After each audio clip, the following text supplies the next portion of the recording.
The inspiration for the Wisdom to Know the Difference really began when I was pregnant with my first child almost 13 years ago.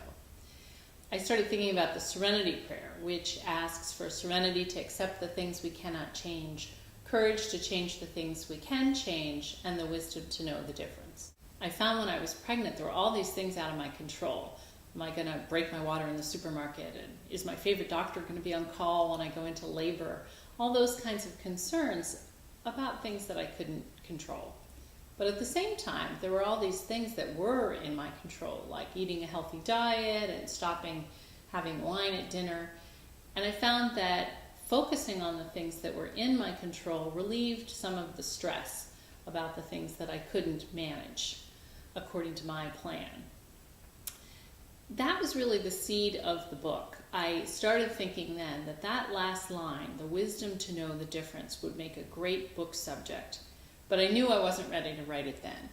So I just kind of over the years paid attention to different situations and thought about whether something exemplified wisdom or not. Especially when my mother was dying and my uncle, there were so many lessons in letting go. But it was several months after my mother's death that it just hit me one day, I'm ready to write the book, The Wisdom to Know the Difference.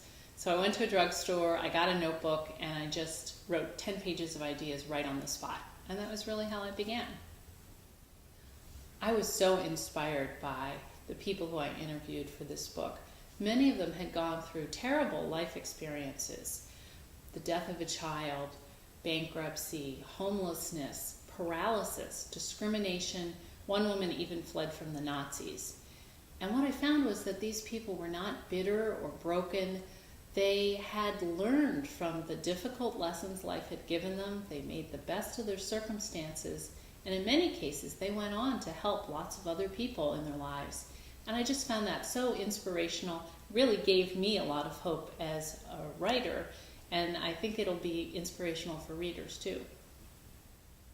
The wisdom to know the difference is really relevant today because we live in an age of high anxiety. More so than people from earlier eras, we have this sense that we should have everything under control. And so it just adds to our stress when we're facing an accident or a layoff or an illness. And the truth is that we can't control everything, and we need to let go sometimes, which is what every spiritual tradition teaches. In addition to that, though, there's all these insights coming out of modern psychology about how we can change the way we think, and we can train our minds in ways that make a real difference in how we live. So the book weaves together these messages about letting go from spiritual traditions with these empowering insights from modern psychology to give a balanced and contemporary approach. I'm Eileen Flanagan. I'm the author of The Wisdom to Know the Difference, When to Make a Change and When to Let Go, which is published by Tarcher Penguin.